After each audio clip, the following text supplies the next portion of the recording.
Hello and welcome to the podcast. We are the Cosmic Commentators, and we're here to take a look at all aspects of religion, spirituality and metaphysics. Hi, I'm Rachel. I'm joined by the wonderful Alex. Please join us as we delve deep into the vast subject of life beyond the veil. Hello again. Hi. How are you? I'm good. I'm all ready to go. Good stuff. Well, ready to go, and shall we try and cover this topic of the Nephilim? The Nephilim. It's huge. So much to it. And when we said let's have a look, because I think obviously it ties in with lots of things, hasn't it? Yeah. And we're talking about aliens and fallen angels and what are they, and then we kind of said, shall this kind of be a bit of a follow on with the kind of the Nephilim? Yeah. And I didn't expect the amount of information on it. I felt a little bit zapped by how much people have kind of explored this topic and what it is. We've gone right into it, haven't they? I mean, mainly, so interesting. There's a lot of biblical, sort of side to it, isn't there? That's the main thing, obviously, with it coming from the Book of Enoch. But there's so many people that got a different interpretation on it. Absolutely. And again, the Book of Enoch, this book that was lost for so long, because it should have gone into the New Testament, shouldn't it, the Book of Enoch? Yeah. But then it gets lost and reappears. And again, inexplicably, just so you'll know, we were doing some Googling just before we started, because what I had read was it was discovered in 1773. And there's a bit, or 1776, there's around those years. But you had just had a look, and it's talking about 1947. Which, yes, bizarre. Give or take 200 years.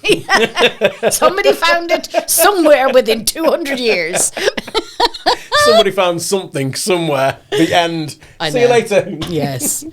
But, yes, so obviously, and what came with that. But then I was listening to Pastor Alan Nolan, and he talks about, obviously, scriptures. A very educated theologian, and he talked about very much around Genesis. Yes. And this is where the Nephilim, which is the Hebrew name for the fallen, isn't it? Yeah, well, it means giant as well, doesn't it? So it's got, and it's interwoven, it's interwoven in the Hebrew and the and also he talked about that particular scripture. I think it's Genesis 6:1-6. Verse 1 to 4 is the key one, isn't it? Yeah.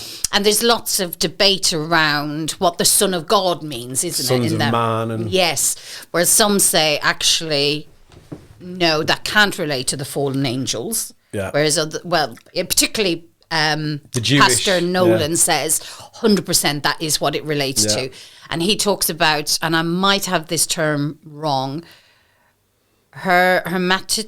hermeneutics, yes. So, which is the study, isn't it, of scriptures? Yeah. Well, the analytical study of scriptures. Yeah. And he's saying what happens time and time again is people just take it section by section. And he said we should never do that because the references are throughout. So you almost need to the previous verse probably has something got to do with the one that's coming, and the importance of making sure that you kind of have a holistic view of the Bible. Yeah. And I thought that was really interesting.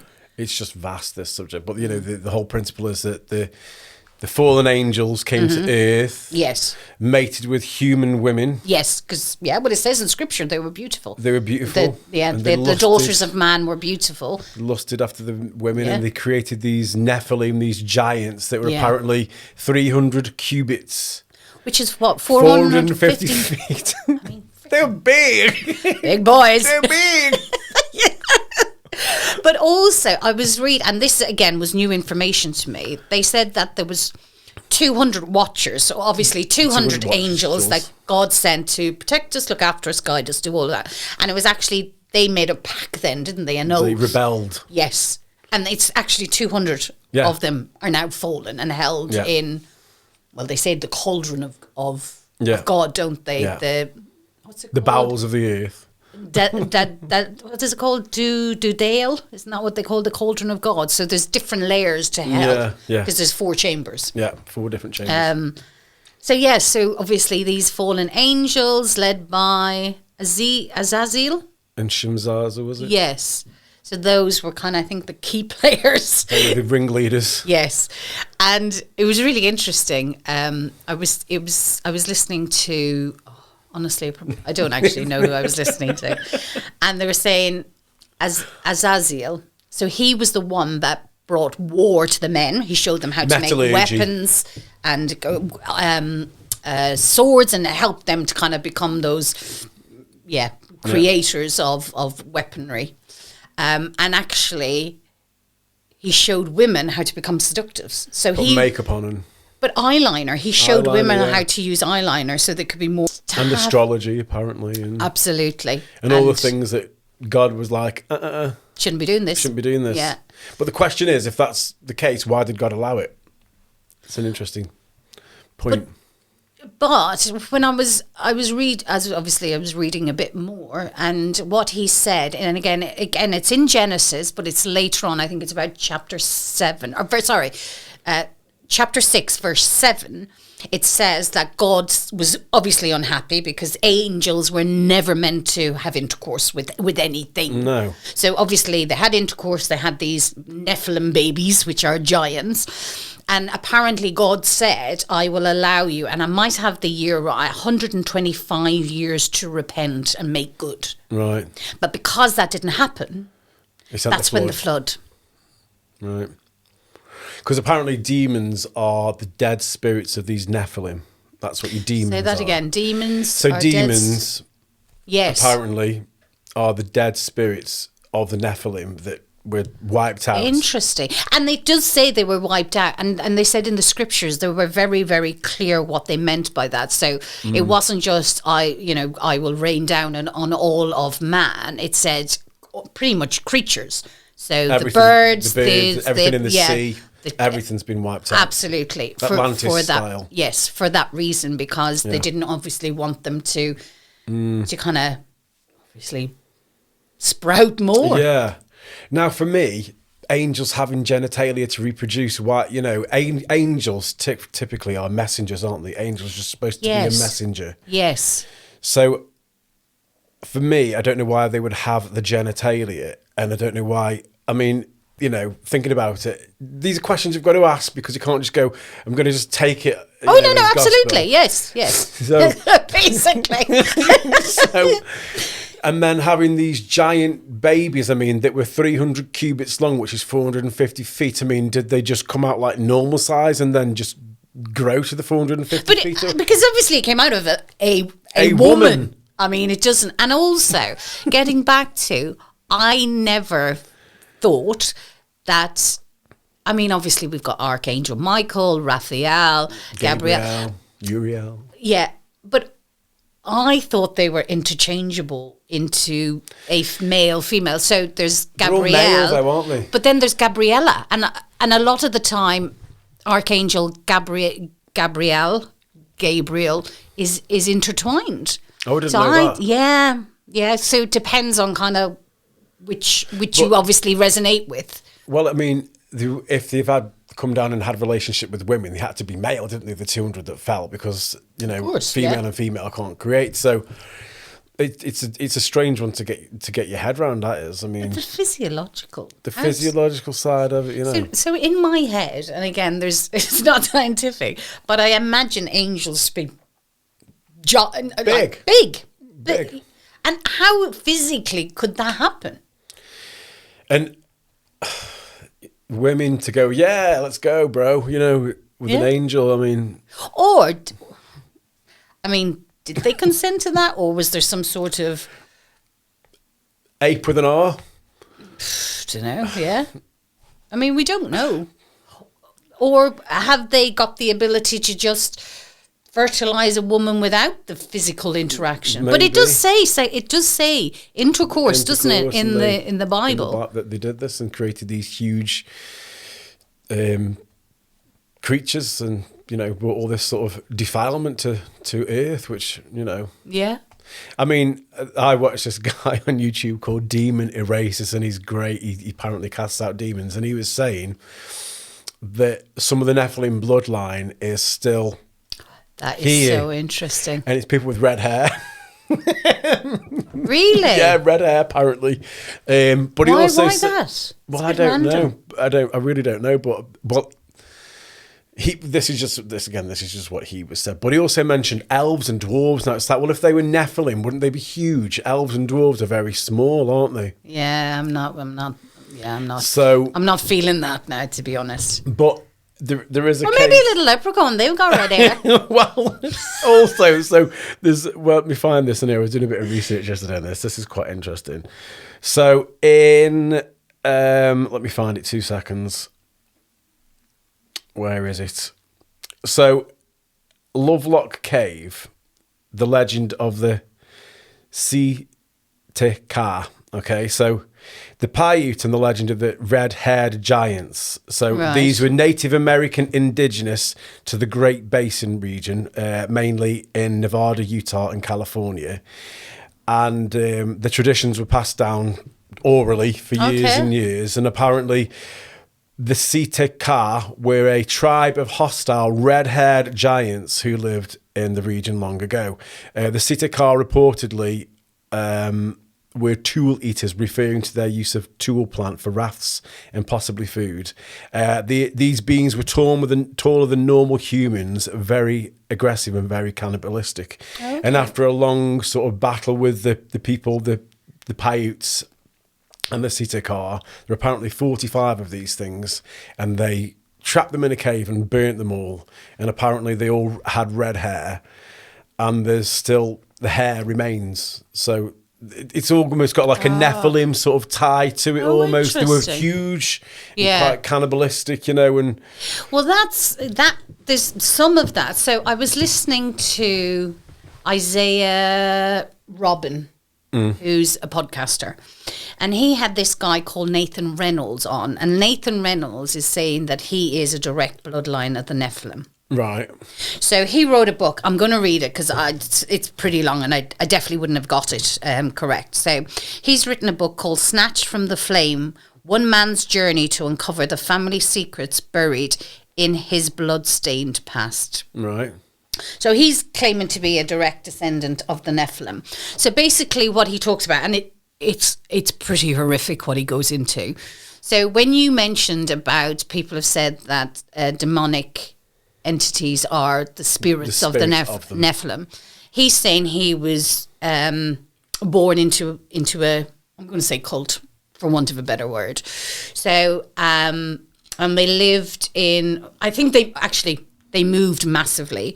So from a very young age, he was sexualized, he was trafficked. His family, particularly his dad, who is the Reynolds family, so they were heavily involved in child trafficking. Mm-hmm.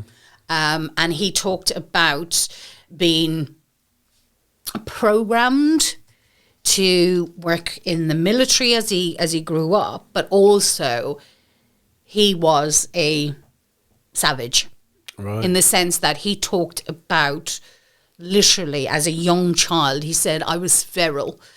This was a program that was done to him. Did he live with the wolves or something? He lived with the wolves, and what he would do, that was his, actually he said, I felt safe with them because for him, all humans had let him down. He couldn't trust anyone. But he talked about literally ripping the throat out of people.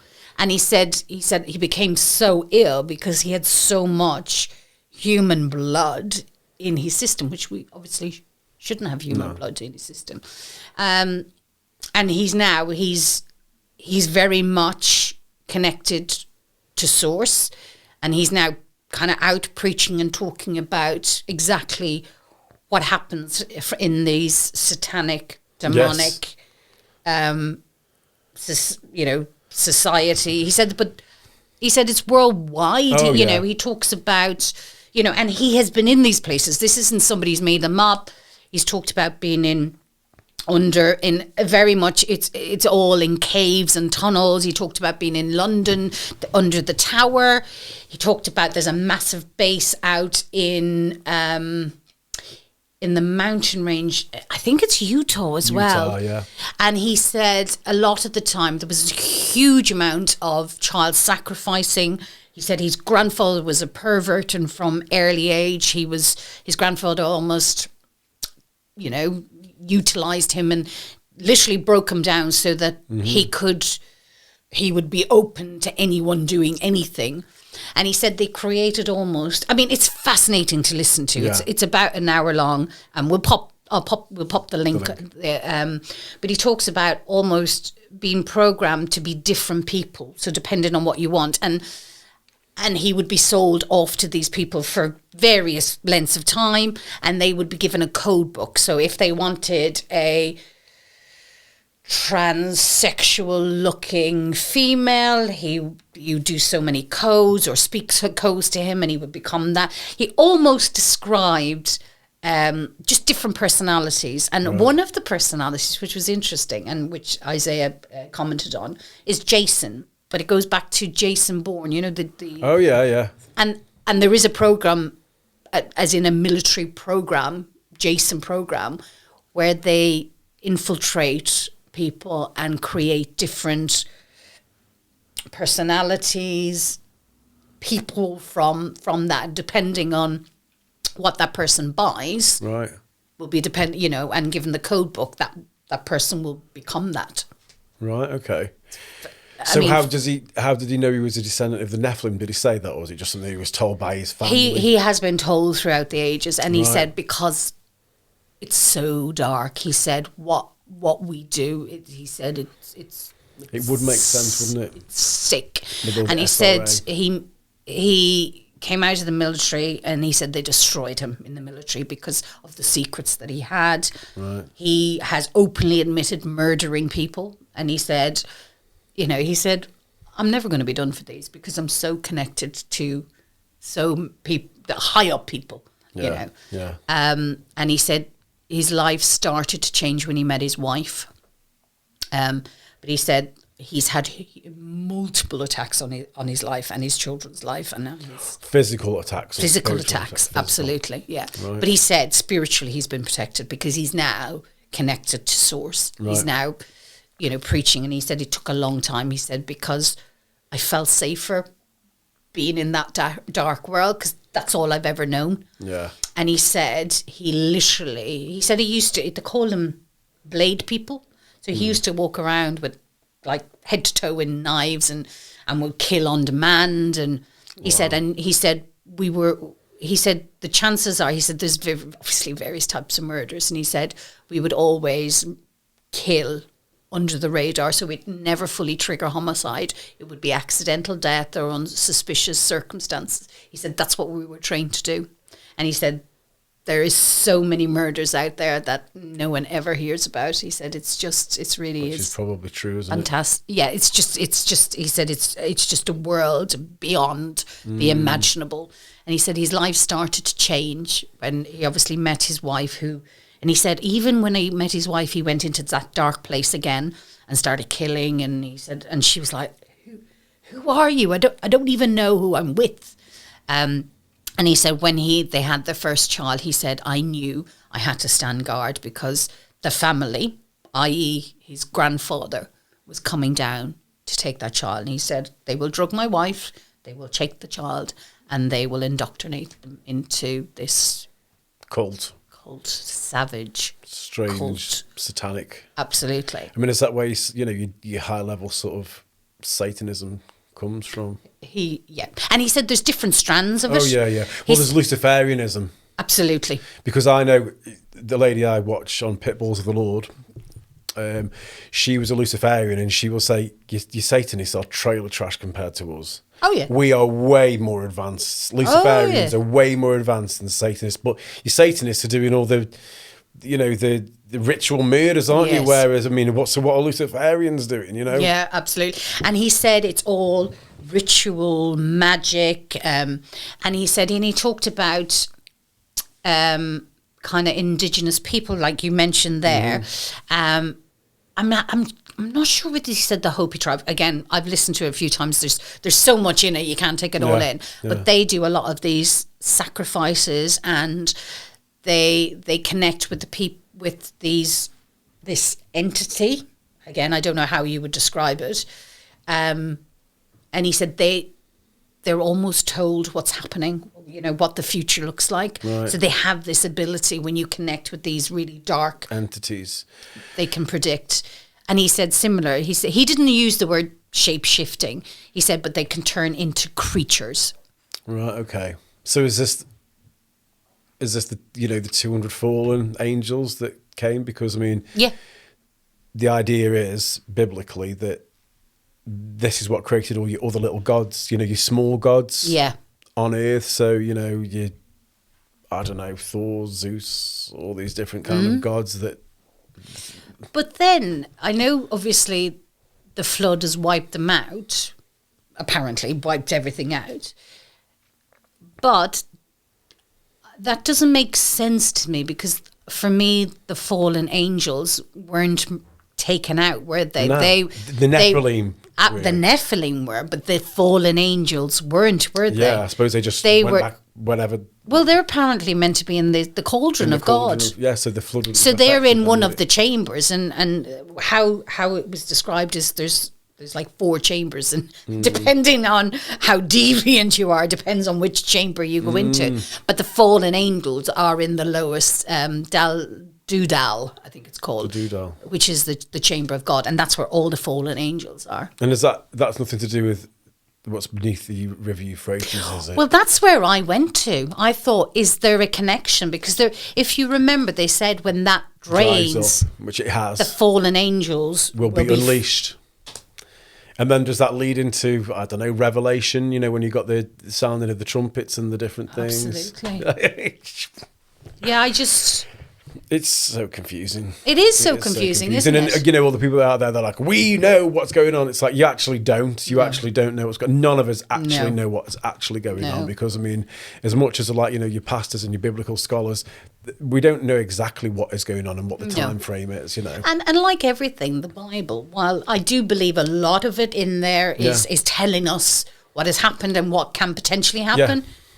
It's an interpretation, isn't it? It's an interpretation. It's the inspired word of God, isn't it? Yeah. So, even though there's quite a lot of things that are happening, I mean, like they say, the River Euphrates drying up. And I mean, I did see a video online about this sort of like, when it dried up, there's this sort of underground cave with all these metal bars across it, and strange noises coming out of it, like howling noises and growling, and these very sort of dark noises. But again, this is the internet, so we don't really know, do we?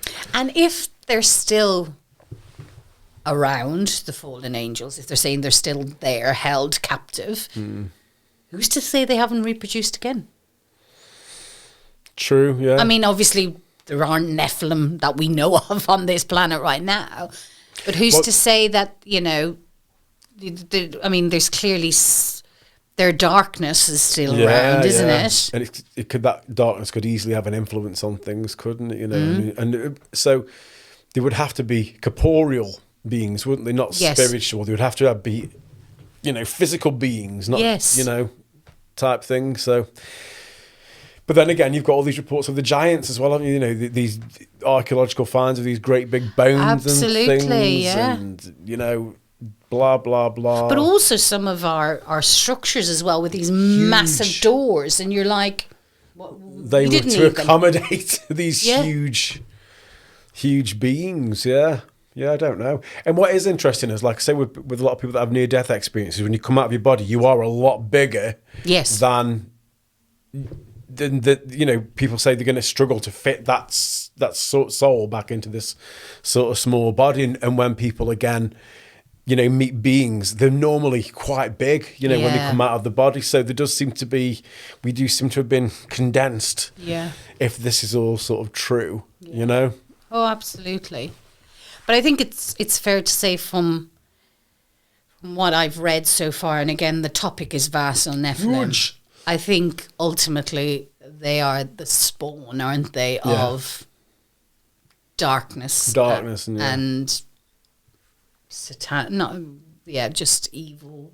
Yeah, they're not like human spirits, are they? That maybe not earthbound, they're earthbound or sort of not at peace. These are something else, that they've not been human, have they? I mean, I can remember Ed and Lorraine Warren. I mean, I don't know what people think about them, but they were demonologists, and other demonologists have said that there are some entities that were never actually human, that they're just from the very sort of bowels of the earth, as they describe it, which would make sense with these four chambers. Whether that statement has been inspired by the Nephilim or what, again, how do we really know? No.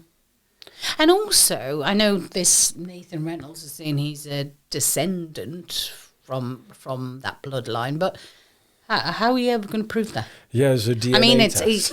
I know. Yeah. There's a PCR test. Nephilim PCR. Yeah. You're a Nephilim. Yeah, just let me see.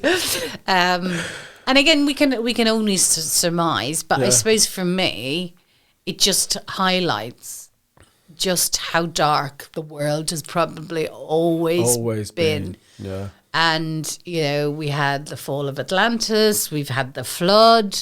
I mean, we're not improving, are we? I mean, so what will at some stage does God, source, whatever you want to call that part, just go, you know what? I'm done with you. Wipe out. We're going again. Yeah, because I mean, I think it's somewhere it states in the Bible that it doesn't matter whether you're a priest, a good person, a bad person, you're all getting it. Oh yeah, so wipe out. When it comes, yeah. Not sort of like, oh, I'm going to save you. You've done all right. It's like, no, I'm done with you, which isn't very nice. Because when the flood came, no, I know. But when the flood came, it was only Noah and the family, wasn't it? Yeah, and then the animals. And everyone else. I mean, the rest couldn't have all been bad, could they? No. So that's it's a pretty harsh lesson, isn't it? But again, it's about are we given so much chances, and because collectively, and it is a collective conscious, because we don't change, or we don't make that transition, or we don't make those steps to kind of redeeming ourselves, then you just go. Well, I mean, biblically, God, doesn't want to do these things, and the biblical story goes, He gives you many, many chances to sort of clean your shit up, as it were, before He goes, 125 years or whatever. Yeah. Come on, people, fucking get a grip. So, I mean, you would, wouldn't you? I mean, think about when we used to work in mental health, let's think about it. So we'll go, right, if you don't start behaving, you're going to be in supine. Yes. It's that sort of thing, isn't it? We'll give you a chance to correct yourself, but if you're going to continue this behaviour, we're going to have a 5-team intervention, and you ain't going to like that. Yeah, exactly. And I think, they say we're made in God's image, and it's like you would want them to correct, wouldn't you? And again, the Mother Mary apparition, she's saying, I'm giving you the chance to change your ways. Or she says, the hand of my son will come down, and so I don't know. Yeah. I don't know. And, if you look at humans, I mean, like I said this in a previous podcast, we are in a absolute state, aren't we? The most narcissistic, wicked, shocking generation ever. I mean, absolutely. Well, we've said it ourselves, and at the moment you feel like you can't trust anybody. Everyone is just out for themselves. There is no sense of caring or community or... Yeah, it just feels very. You're on your own. Mass consciousness, isn't it? And I think I've started going to the church, and the reason I like going is because there is that sense of community with people. It's not been affected in there because people are focused on the faith, and you're around people that haven't changed with the consciousness of the world, as it were. So. There's a definite change. I don't really want to engage with anybody. No, I'm with you. Yeah, absolutely. I like going to the church and engaging with the people there, but because I know that they are, the Christian, the Catholic, and they're sticking to their truth and their faith, and I can tolerate those kind of people, but the rest of the world, I'm really struggling with it myself personally. Yeah, and I think people have lost so much faith now, isn't there? Yeah. The vast majority of people go, no religion, no nothing. And I'm not, I'm not saying you have to be. I wouldn't necessarily say I was brought up in a Catholic home. That was just it. You know, I'm from Ireland. You kind of didn't have a choice. Yes, you will be Catholic. And obviously, I've kind of looked into Islam. Yeah. And obviously, my late husband was Muslim, so I've kind of become more aware of that. But for me, I don't want to be. I don't want to be caged in. Yeah. I wouldn't say I necessarily of any specific denomination now. Yeah. I am very spiritual. Mm-hmm. I am connected to source. I am a fractal of it. I'm not even saying him now. We are moving away from it being a male, and I don't need a third party. I don't need somebody. I don't need to go to a priest or or whatever, a rabbi or an imam to tell me what sources. I can go direct. Yeah, no, totally. And that's where I'm at. Yeah. And for me, I pray a lot. I do read the Bible more so now because I'm researching more as we're doing this. Find it fascinating, but and I have read elements of the Quran as well. I don't necessarily need a book. I think it's very simple. Mm-hmm. Just be good. Treat people with respect. Exactly. Have kindness. Freaking basic. It's pretty. It's pretty simple stuff, isn't it? Like we used to be back in the day. But like I say, this consciousness now is, through whatever you want to call it, social engineering, all the social experiments, psychological operations, all the different things that have been done to us, which is, these people are very dark that have done this to us. And I don't know if you've noticed this, but like all of your ceremonies, your Grammys, they're all a ritual. They're clearly rituals. So we're having rituals performed on us all the time. All the time. And they say that any sort of concerts is just harvest. They're harvesting the energy, even down to our music, That's been infiltrated. They've altered our music. So most music now is 440. It sends it's not what we should be vibrating at. We should be 432 hertz. They've altered everything. I listened to the comparison of 432 hertz. I think they played Fear Release on the guitar. And 432 hertz, I just sat with it and it was quite nice. And then as soon as it ramped up that little bit, I felt my whole body tense up. And that's my what whole body tensed up. And that's concert pitch now. That is where all your music is at. Everything. So everything is at 440 hertz. Yeah, everything. And I didn't, maybe I was expecting a shift. I know we're talking about the Nephilim, but this is going off slightly. But I did notice my body tensed up when I heard the same piece of music at 440 hertz. I was like, wow, there we go. That was instant tensing up from just listening to music. Yeah. Oh, no, absolutely. And, I mean, we've spoken about people with autism before. Our friend used to listen to music slowed down, if you remember. Absolutely. It was all slowed down, so you're moving it from that 440. Even if it was below 440, it wasn't at that pitch that could easily get you aggravated, So it's interesting. And while you have said we have gone off slightly, but I do think the remnants, whether it's specific bloodline, but the remnants of the Nephilim is here and is just as powerful as it was back then. Well, I mean, if you go down the conspiratorial line, they'd say that this is where your royal families are and your your Khazarian mafia and all the people that are doing these bad things towards, they are of that Nephilim bloodline. Yeah. Because again, apparently they pretty much hate us. Anyone that's had a hellish near-death experience has gone to this hell and said these things hate us. They absolutely hate us. But they feel they have the right to control and enslave us. That's where they come from. Yeah. And they feel they are godly. They feel they're in that position. I am godly, therefore you're my servant. You're my servant, yeah. Because, I mean, I think the idea was that the reason that they rebelled, or Satan or Lucifer rebelled, was like, I'm not serving them. I'm above them. I am not serving those humans. Yeah. So they rebelled, and, Adam and Eve and, that whole serpent story. And they hate us, apparently. They absolutely hate us. Yeah.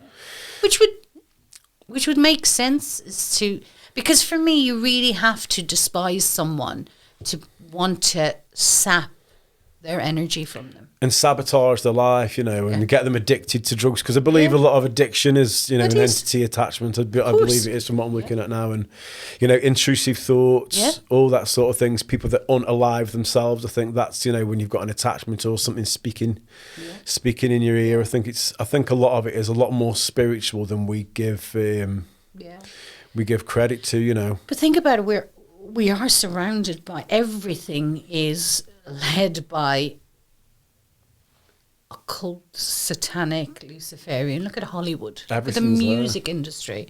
Everything is, going back to, the fallen angels. It was about, you're pretty, you're beautiful, I'm going to have sex with you. Yeah. Manipulation, isn't it? Manipulation. Yeah. And it's all down to that. And I'm not saying, in a loving relationship, sex is beautiful, and it creates, we are, women are a portal to be able to create new life. I think that's just beautiful. But it's that, you see it in look at what everything is around, that immediate gratification, isn't it? It's about everything's sexualized. Children are sexualized. Look at Balenciaga advert, that was disgusting. And kids being silenced, things on their mouth. It's just we're just depraved. Well, it's inverting sort of anything what you say is God's gift, isn't it? So the union between man and woman and children, all that, a lot of it, is supposed to be gifts from God, and it's all been bastardized and inverted and defiled, basically. So this is coming from this dark force. Is that your Nephilim, your fallen angels? Is that the influence of all that? Is it? Could be. Well, because the idea was that after the flood, things would kind of reset. It would reset. It was, wasn't it? To start again, start from a better place with people that were good, inherently good, and we'll create a kinder utopia. Absolutely. Mm-hmm. So how did we get corrupted again? That's the bit for me. Yeah, I guess it's just the influence of things, isn't it? I mean, that thing we were talking about this morning from 1776, that 250-year period where the devil's small season, as it was.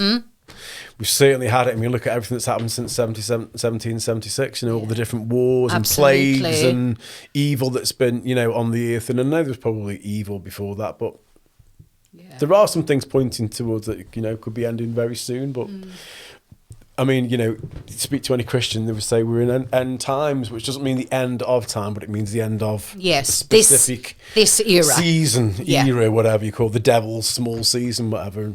I pray that it's true, because it's getting really dark, isn't it now? And really, it's difficult to sort of, I think for us sensitive people, it's difficult to even operate, isn't it, at the moment? It's really hard.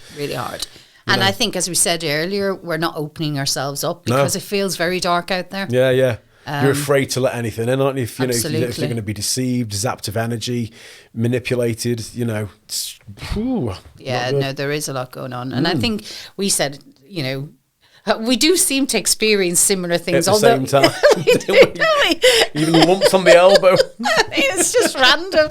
And I think sometimes if I feel there's something like an energy happening, I'll always have to just reach out to you and go, this is where I'm at. What about you? Because I think it helps me to think, it's not just me. It is, astrologically or environmentally. There's other stuff, energetically.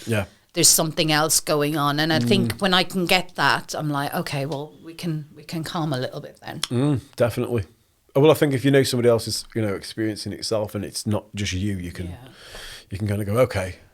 And I mean, as you said before, you're in the ultimately in control, aren't you? Just say no. I'm not having this. Take it away. Don't want to engage with it. Is this because we could potentially just be their host if we allow them in. But again, it's all about consent for me. You have to. Yeah, you have to give consent. You have to, open yourself. I'm not saying it has to be explicit consent. But there, and that's what it's a bit like everything else. The government rule us on implied consent. We don't necessarily agree to it, but we don't stand up against it either. Stand up against it. So I think for me, it's always about going, you know, even when I'm praying, I'm going, okay, this is who I'm open to receiving. Yeah, definitely. And anything outside of that ain't happening. Yeah. And I think that's just a way I've learned to protect. Yeah.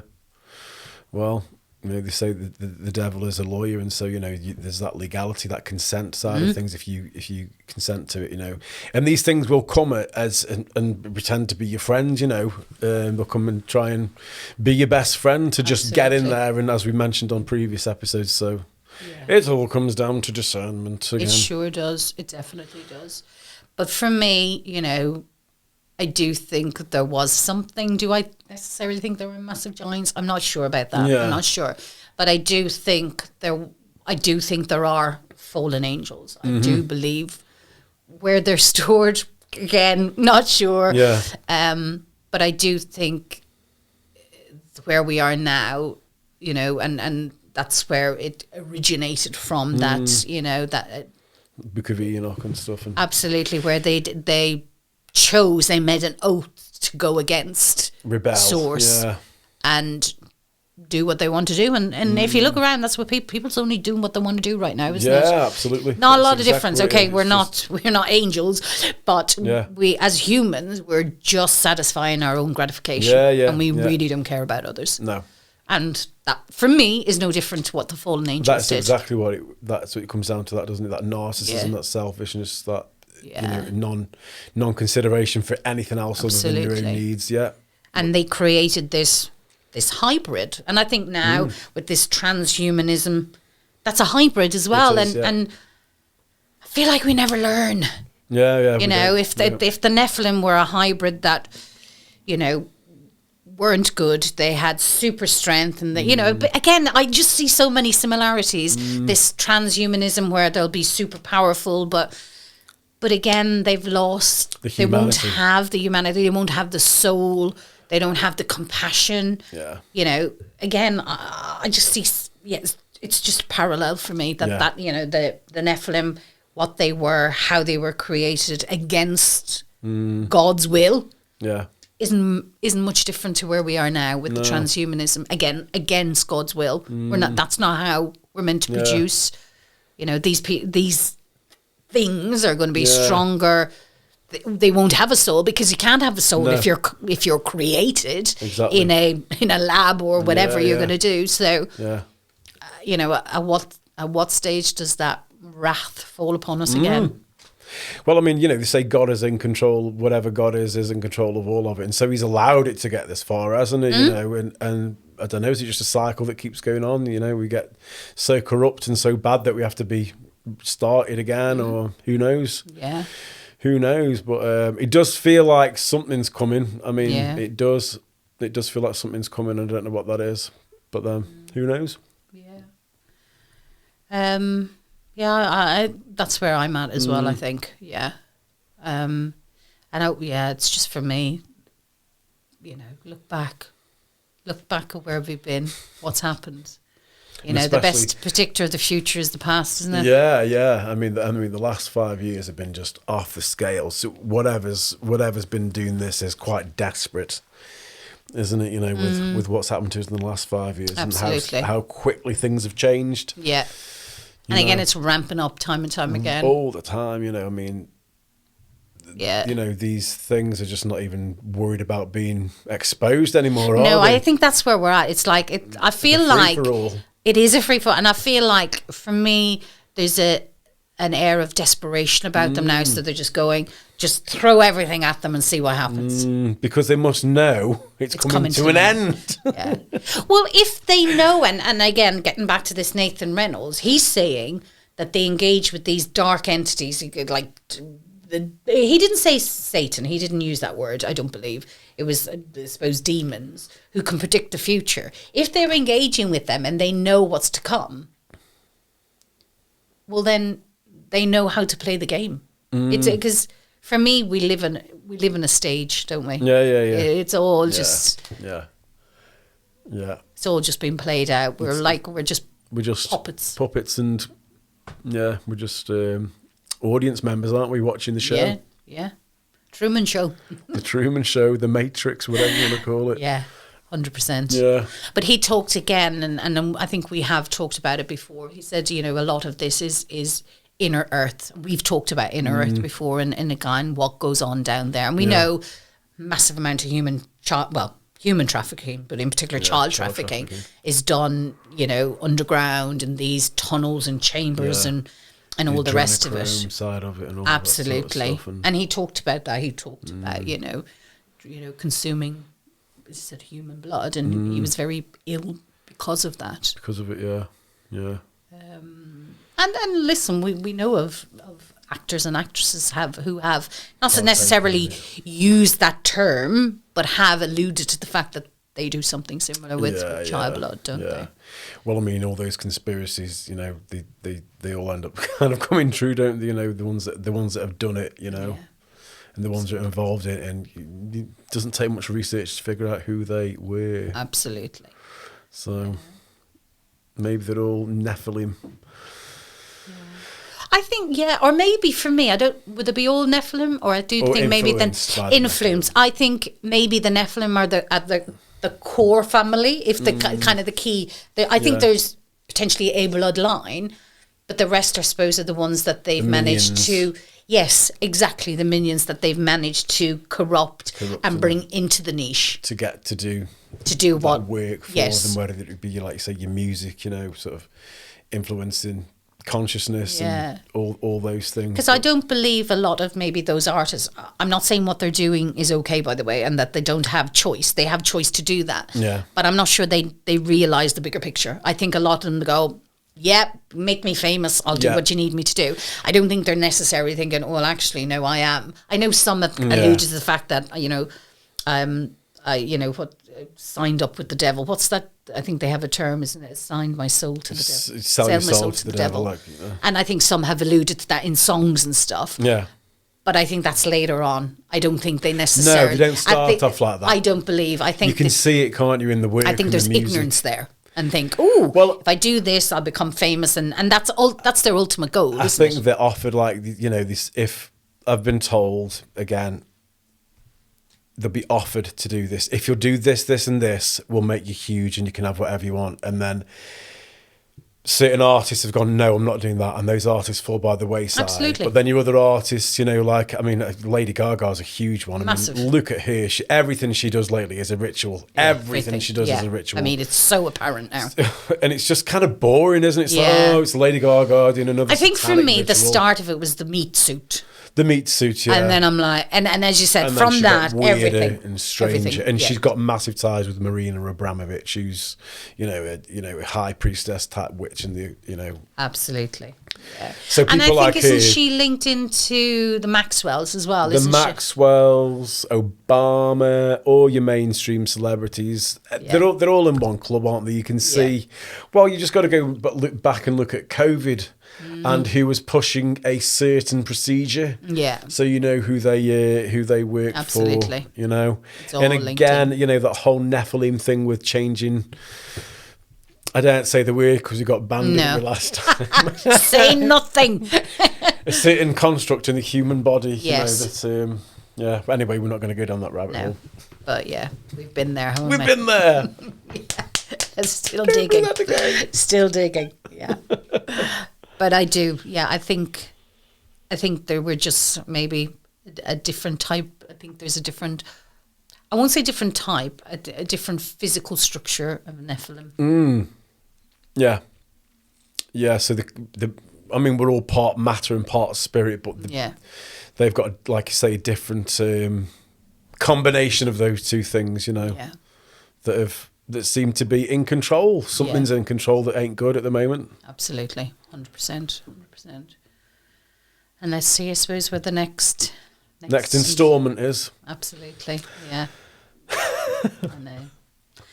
So, I hope you feel that and then I think, as we said when we started this with the Nephilim, I think there's so much, isn't there? It may be something we come back to at some stage.